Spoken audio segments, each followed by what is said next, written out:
HIMS and Japanese stocks. What's that? HIMS and Japanese stocks.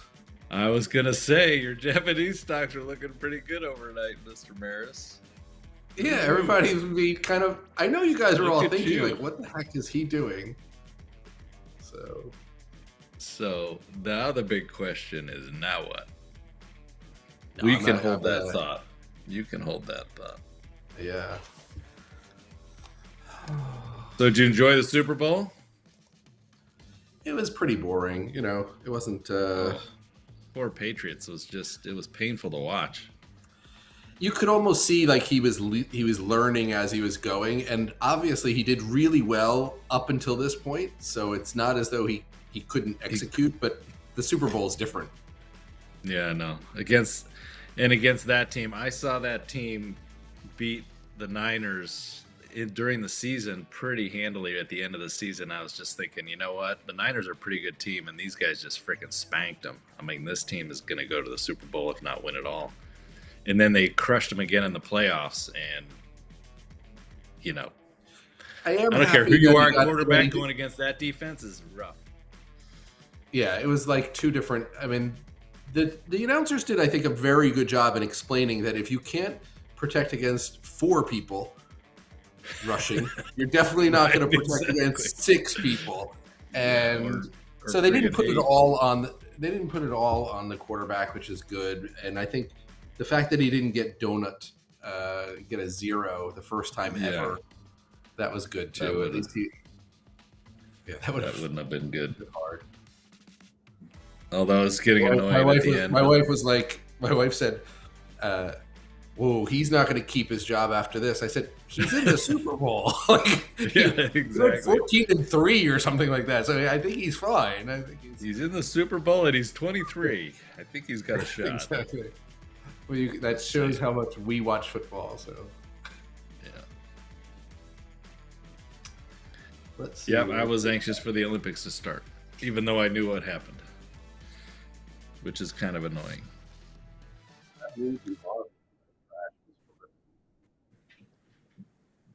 All right. Ready to get the show on the road, Mr. Maris? Yeah, let me see how I can retweet this here. Share. I just did.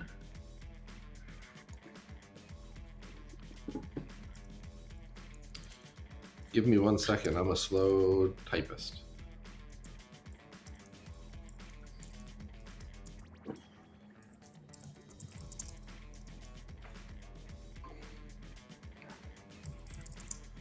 Let's go. All right, let's do it. Welcome to Wall Street Beats, everybody. I'm Steve Lamar. We've got a short crew today. Down a man, but we're gonna go anyway. Joined by David Maris, our healthcare and biotech pro, and our resident Japanese stocks expert. He dabbles on the side, and you can see that smile on his face. Might indicate what happened in the Nikkei markets overnight. What were they up, like 4% or so, David? That was a hell of a rip. And what else are we going to talk about? So I hope everybody enjoyed the Super Bowl. Our team won. I should say the West Coast team won. My team wasn't there, but anyway, kind of a yawner, but it was fun to watch. Did you have a favorite Super Bowl commercial, David? Well, I was wondering. Than the game. Well, I was wondering. Actually, I think the Manscaped one was actually very funny. That one was actually very funny. I think the Budweiser ones were great. Yeah, Dunkin' Donuts one, Dunkin' I Donuts. think, yeah, it was a little too confusing. I got what they were going for. But I was really waiting to see if Hims and Hers would do their Super Bowl ad because of the news that happened over the weekend. And so here we are in the fourth quarter. I'm like, okay, maybe they just pulled it. They're just like, you know what? Let's not anger anybody else. Who knows who'll sue us next? But sure enough, they came up late in the fourth quarter. So. It was a good commercial. I thought it was well. I thought it was well done. I think so cheeky, but it was good. Yeah, it was a great emotional ad. Now, unfortunately, the call to action is a little weird, right? Because it's like, we hate rich people. Rich people are healthier. Let's go beat up rich people. Like, and there's no Yeah. good answer. And then if you say, well, what the message is democratizing healthcare, which is, I even emailed them once and said, you should talk about the health disparities between, you're making it easier. If you have two jobs, or even if you have one job, getting to a doctor for something simple is hard. So HIMS could fit a really important niche. The unfortunate part, and I think that's what they're building, right? So 6 months ago, a year ago, I think people were saying, look, they're an ED company, or they're a hair loss ED company. Then they started Yeah. doing some women's health, and they were doing more and more, and they were building it out. But to really be someone's doctor, you need to have, and people who have concierge doctors know this. You can email them whenever and say, hey, I can't hear out of one ear. And they'll tell you, well, is it painful? Probably should No. go to the They'll say, doctor. okay, yeah, maybe go see the ER. So you can get handheld, and that's true. People who have money can do that, and others don't have those resources. They panic. They can't reach their doctor. They end up using expensive things like the emergency room. But right now, HIMS can't answer that. Right? They can't do that for people. They can do a lot of stuff, but they can't do that. And that's where the ad is a little bit of great for brand awareness, great to tell people what they're doing, great for if you want weight loss drugs, or some other simple things, ED medicines, but not great if you're a new mom or new parents and you're like, well, I think I want to have a pediatrician on call all the time. That's not what this Right. is. This isn't going to help you. So, Right. but it wasn't. I liked the message. I got a new message from them this time that I hadn't seen before, and them going after kind of. There's a lot of tangential businesses around the edges, testing your blood for one thing or another. For do you have a supplement deficiency? Do you have do you want to get screened for cancer? Those sorts of things. I didn't know they were that active in that, and I think that there's a lot of businesses out there like 10x Genomics and others that are doing that very successfully. So it's nice. I mean, that sounded like an obvious. Those sounded like obvious markets for them to get into, given their customer base. Yeah, and I think that's a so much better business, by the way. So, and even just interpreting results, you may need a quarterback just to interpret the results, but maybe any medicine, anything beyond that, maybe you need to see a specialist. But so I talked to a hedge fund manager over the weekend who was kind of upset because they were short HIMS for a long time, and then they weren't short during the last few days, and they were kind of saying, like, they want to explain that to their their investors. And I said, well, yeah, it's easy. You were short for fundamental reasons. You got your face ripped off. You didn't for risk purposes. But one of the things that you brought up and we were talking about is what you just brought up.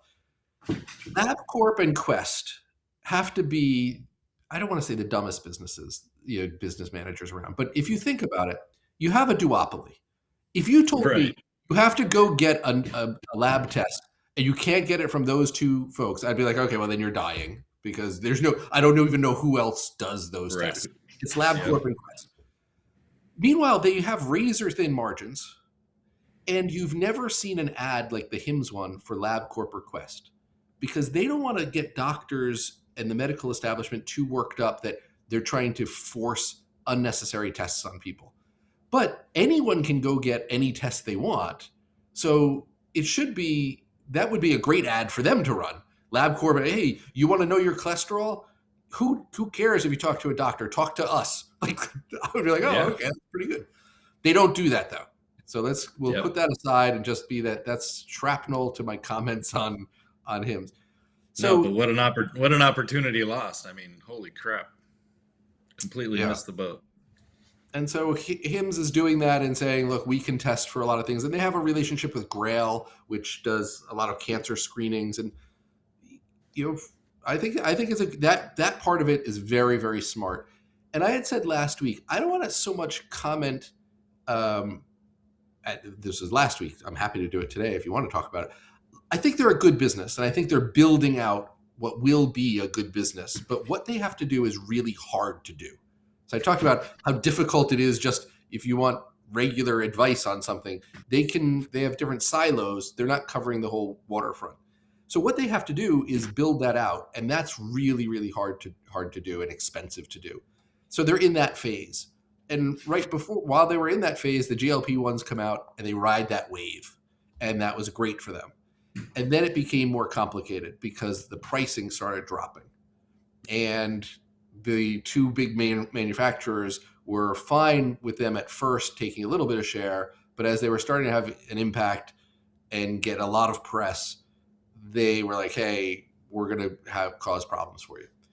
Those two companies signed a deal with the administration of, hey, don't beat up on us anymore. We're going to open a whole bunch of factories here. We're going to give you super duper pricing on Medicare for weight loss drugs. Leave us alone. And the administration said, great. We will cover $25, I think it is, or $199 weight loss drugs for Medicare sometime in the next year. Okay, it's great. They have a deal. But what kind of deal what does that get you? I'm not saying that it's protection money, but it could be, because over the weekend on Friday, the FDA, Sounds kind of like the FDA puts out and says, hey, listen, we kind of told you before what you were doing wasn't cool. Now we're going to send this to the Department of Justice.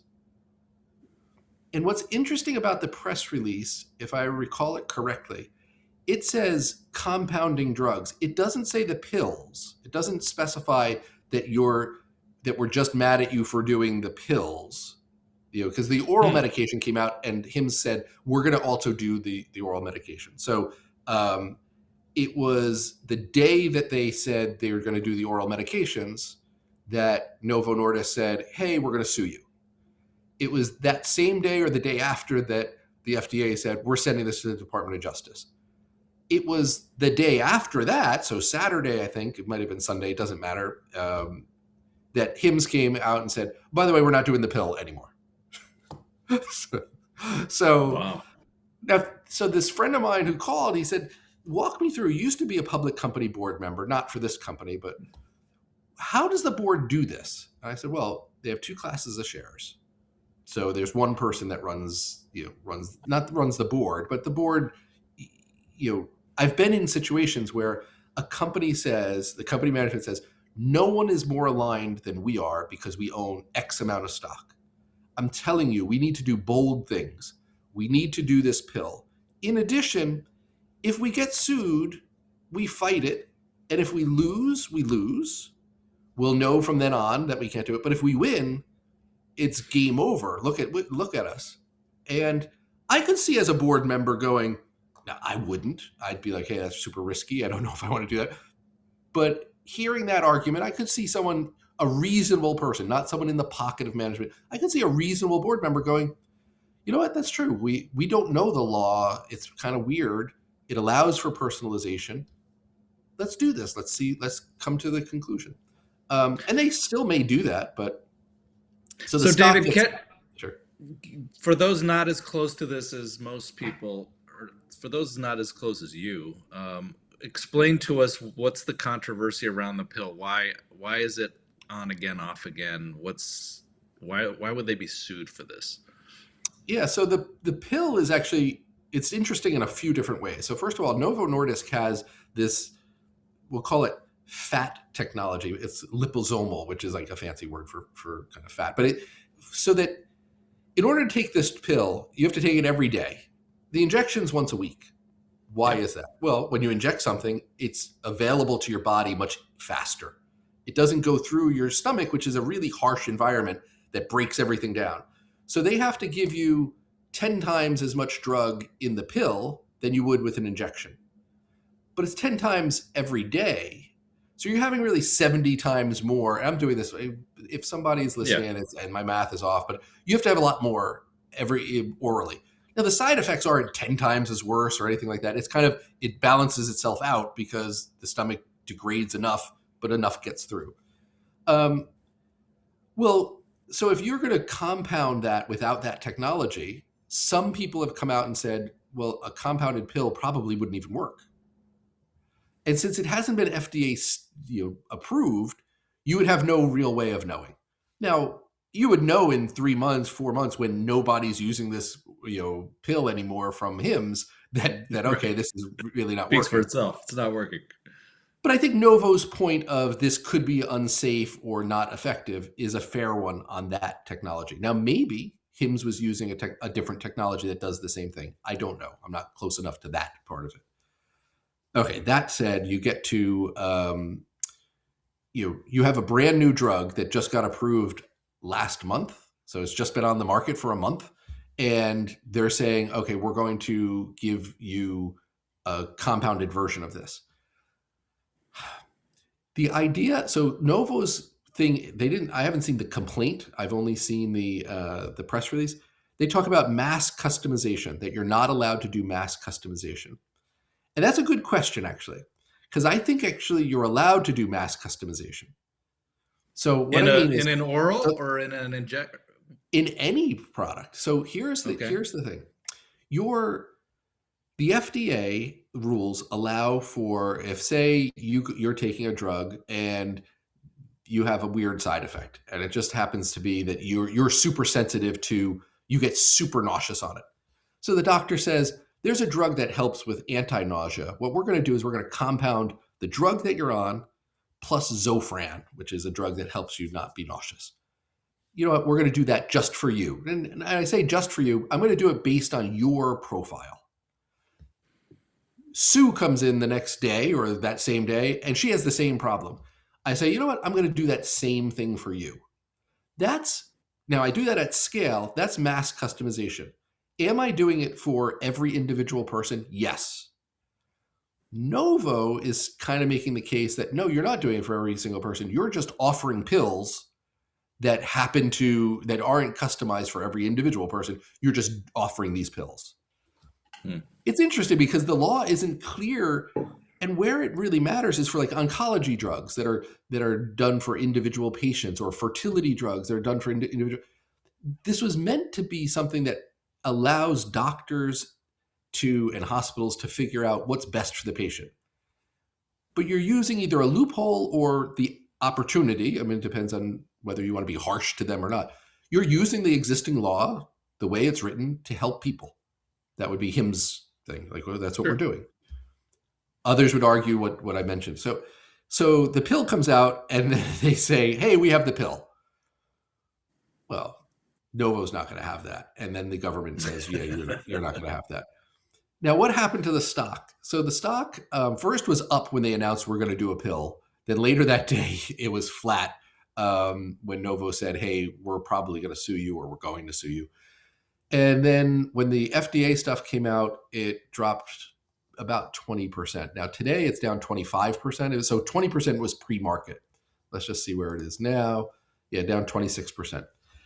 So this friend of mine and big healthcare manager says, hey, where do you think the stock's going to go? I don't know. I mean, it's hard on a valuation basis because it's trading on a story basis. It's not on a valuation basis. And so I said, I don't know, maybe 15. He goes, I think it's going to be 9. I go, okay, well, you're asking me, but you have something in your mind. I have no idea. But so, if you think about, they did $700 million of EBITDA. Let's say, they did $78 million of EBITDA in the third quarter. So let's say that's 70 normalized. And then you take away some of the, I don't know, are you taking away all of GLP-1s? Are you not? Like that's why I say you can't do the valuation, because I don't know if that $70 million of EBITDA was half of it GLP-1s. Was, when I got involved in it, it was like $15. Have they never broken that out, David?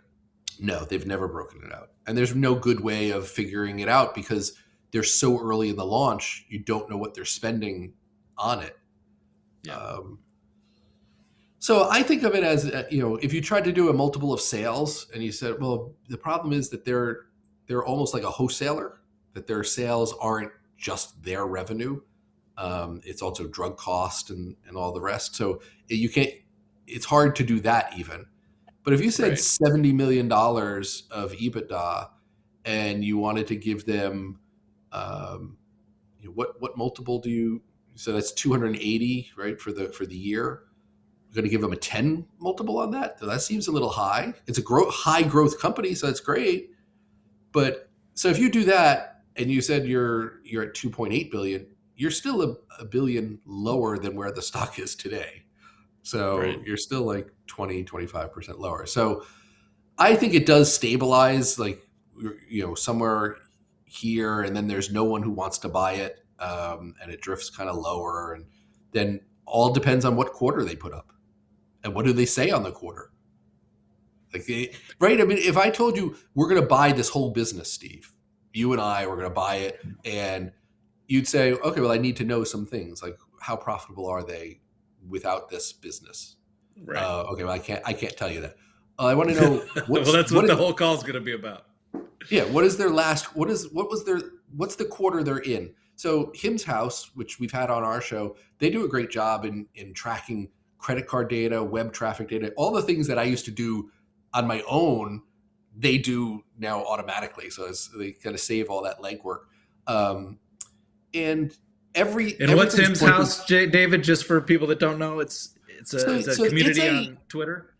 Yeah, it's a community on Twitter. They also have a subscription, and they also have a Discord, and they only talk about HIMS and HERS. They talk about some other stocks here and there, but their focus, because it's HIMS House, is on HIMS and HERS. And it's a very, very intelligent community, more or less. Obviously, with any stock group, you're going to have doofuses who will make some inappropriate comments or be like, you'd have to own it. You have to own it. It's $70. It's going to the 80. And then at 17, you have to own it. Or the short side saying the opposite. You have some of that, but a lot of people are really concerned of like, hey, and the chatter lately has been the data doesn't look great going into this quarter. And so I subscribe, and I mentioned, I don't really post there because we have here, but I posted to our subscribers the same thing I posted there, which is, and before this negative news, I said, the reason the stock's been down going into the quarter is all the data looks bad. You had Doximity report a not so great guidance, and that stock, I think, was down 50% in a day. They're another telemedicine company. You have a race to the bottom on pricing for the GLP-1s. Before they were $2,500, now you can get it for $199. Like it's hard if you're compounding. You were skimming at a really great price, and now all of a sudden you have competitors that are pretty cheap, and soon you'll have Medicare.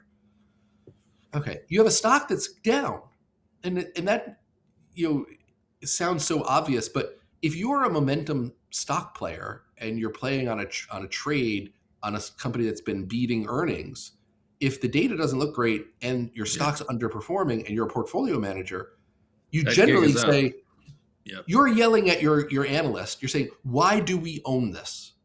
This is, by the way, this is a call that I didn't get that often. This is a call you've gotten. This is a call you've gotten in the last few weeks. But I've heard why do these I own things. This, Maris? Why? Yeah, why do I own this? And it's like, and you go, yeah, you have a choice as an analyst. Either go, you're right, we should get out. Which it looks like that's what a lot of those conversations. That's what's happening today. Or you fight it and you say, no, we have to make a stand, and you're Fidelity or you're someone, and you make that stand. Guess what? You're fired at this point. Down 25%, and you made that stand. That's not that big of a market cap company, so maybe you're not fired. It's not like you're overweight GE and it falls apart or something. But but it's still not great. You're definitely in a penalty box. You may be fired, but 25% in a day after a stock's been down from 70 is pretty bad. So all right. So what do we do with it here? Yeah, so just wait and watch. Yeah, that's what I'm going to do. And I mean, I said that last week when you asked the question, and sometimes you sit on your hands and it's the right thing to do. Sometimes it's wrong. If you said to me, you had a crystal ball and next week the stock's $20, what's the possibility of that? I'd be like, yeah, that's for this volatile stock, completely reasonable. Stock went down 25%. It picks up a bit. Do I think that's likely? No. If I thought that were likely, then I'd buy the stock. I'm tempted, to buy a little, like down 25%, but I'm not. I'm just going to say, you know what, I'm going to be data driven. I did that and was very lucky before. When I say I did that, I played the momentum game of, hey, they've caught a tiger by the tail with the GLP-1s, and they're a good business. We did that all of last year and the year before a bit, and we traded it really well, knock on wood. Do I want to risk it now? Again, 17. This is pretty interesting because it's close to the 15. I remember the last time it was 17, like 18 months or 2 years ago. I mean, it was it's had a run. And you go back to this idea that they're building something that's important, and I think if they can do it, it'll be great. Unfortunately, it's super expensive to do what they're doing. It's really hard. So you might have a bunch of quarters that are ups and downs as they start to do these, lab tests. How sensitive are they to advertising? Do we have to spend more? The rest. But again, I think they're doing the right things. I mean, this oral thing aside, but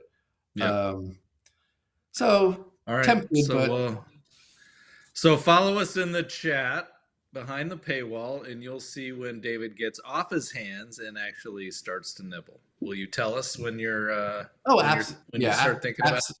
Absolutely, and you can tell. Like I'm I know you're chomping at the bit right now. I could tell. And then I'm doing what a lot of other people are doing too, which is they look at this and they go, okay, we opened down 26%. We're down. We're at 17. We're bouncing around here. Has it stabilized? Whatever. Remember, or I should always remind myself, the first trades at 10 o'clock, whatever, that's great.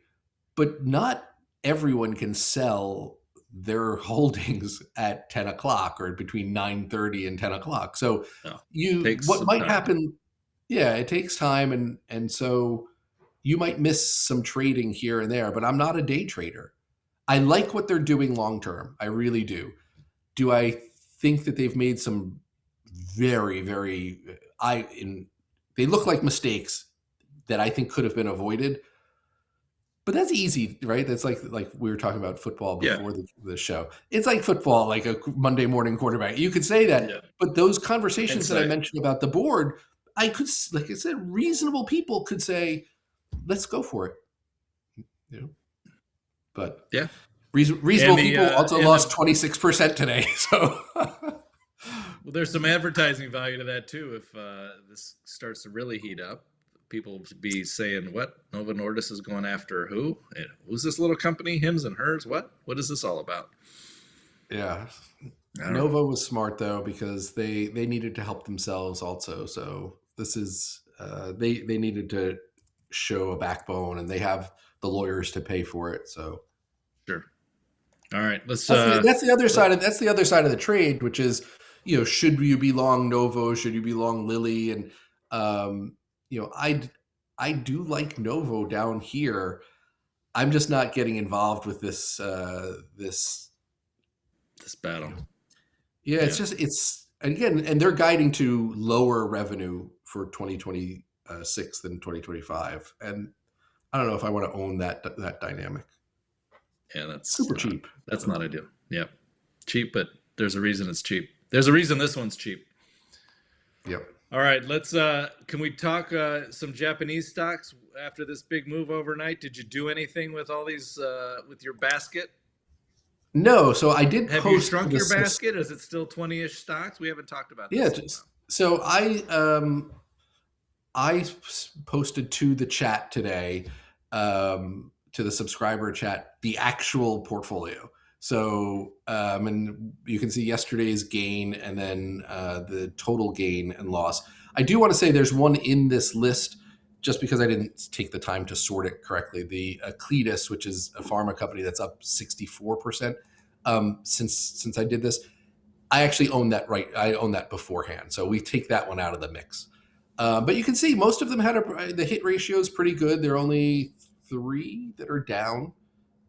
Of course, they're down big. This is $1, and also a Kiso, the other one that's down 34%. I've owned for a while. So there's only 2 down out of the 20, and they're all. It's equal. It started off as an equal dollar weight. I'm not adjusting it, trading around it to keep it an equal dollar weight. I'm going to let it go. You're not rebalancing it. You're not doing any of that. No, because this is only a few percentage points of the overall portfolio, and It's a sleeve. And I mentioned in the chat that I do own other Japanese stocks that aren't part of this trading idea. This trading idea was I want to own strengthening yen companies. Now, not all of them are.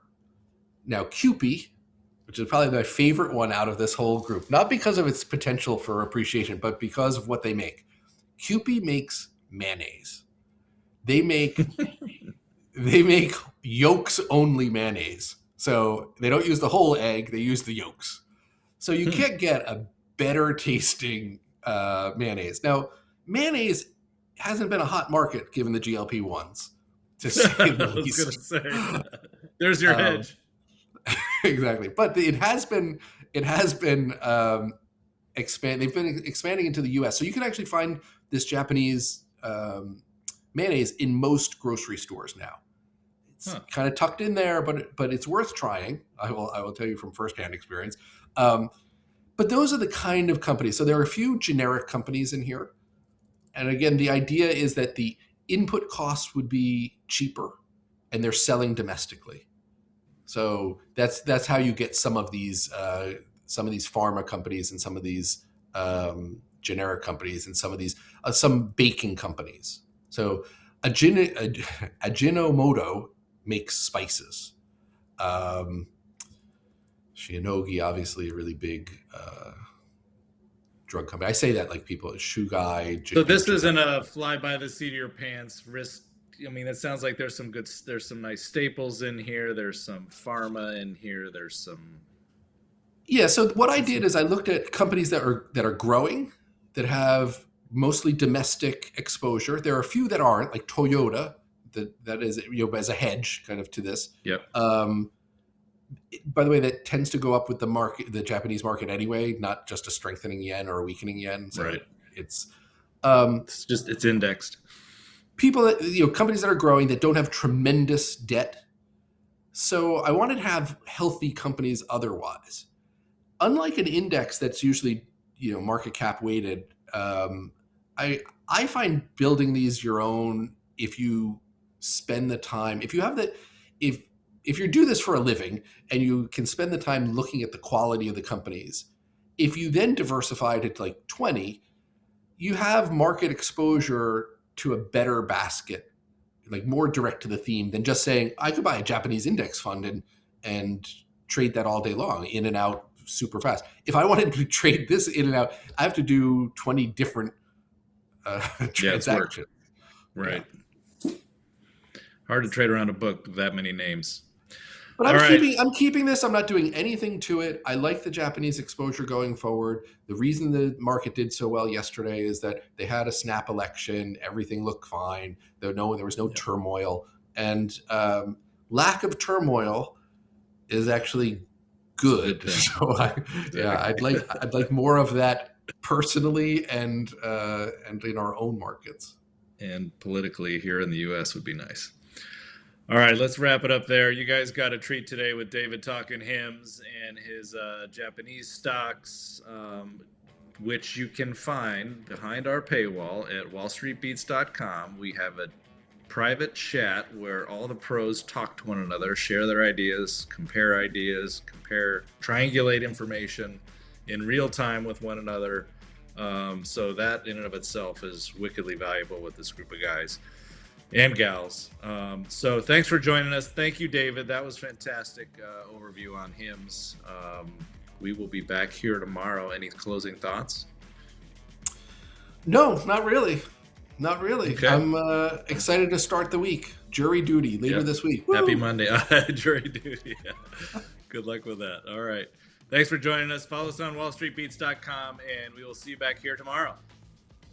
Thank you, David. Thank you, Jen. Steve. Thanks, Jen.